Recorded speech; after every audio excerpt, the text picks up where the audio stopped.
June 5th, 2026, Donald Trump walked out in front of the press corps and said something very specific. He said Iran is now down to approximately 22% of the missiles they had before this war began. He said America has, quote, completed most of the job.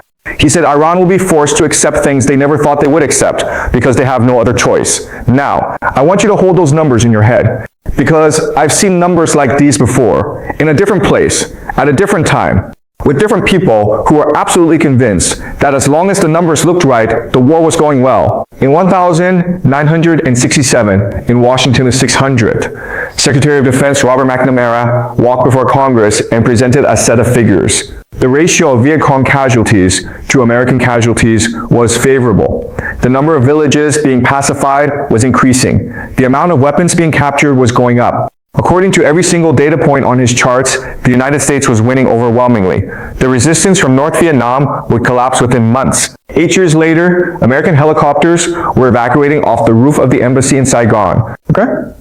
So what I want to do today, and I want to be very clear about what we're doing here, is I want to spend the next 20 minutes showing you precisely why what is happening in Iran. And 2026 is a terrifying mirror image of that same mistake. Not because I have any love for the Iranian government, not because I think America deserves to lose, but because if we cannot see the real picture, we will be completely blindsided by what is coming next. And what is coming next, I'm going to tell you this up front, is not really about Iran at all. It's about Taiwan. Right? Let's get into it. So the first thing I want to establish is something I call the McNamara fallacy. And this is the conceptual lens we're going to use for everything else today, so I need you to really understand this before we go further. The McNamara fallacy, sometimes called the quantitative fallacy, is a specific type of strategic error that happens when you make decisions based only on what you can measure, and you systematically ignore everything that cannot be measured. And it follows 4 steps that repeat themselves in history over and over again, like a song nobody ever bothers to learn the words to. Step 1, you only measure what is easy to measure. Step 2, you discard what is difficult to measure. Step 3, you conclude that what cannot be measured is therefore unimportant. Step 4, you conclude that what cannot be measured therefore does not exist. Okay? McNamara applied this logic to Vietnam by using body count as the metric for victory. And his reasoning was actually very clean and logical on the surface. If we are killing more Viet Cong than North Vietnam can recruit, then mathematically they will run out of people. And when they run out of people, they will lose. Simple arithmetic. What could McNamara not measure? Will, nationalism, the willingness to sacrifice.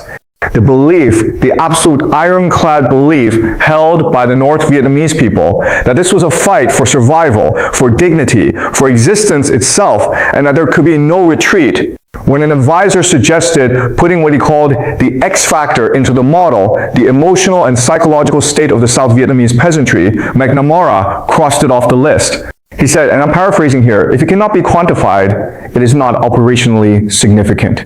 So because he could not put human will into a spreadsheet, he concluded it didn't matter.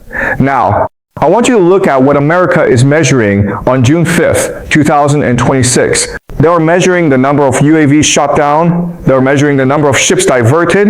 They were measuring the percentage of Iranian missiles destroyed.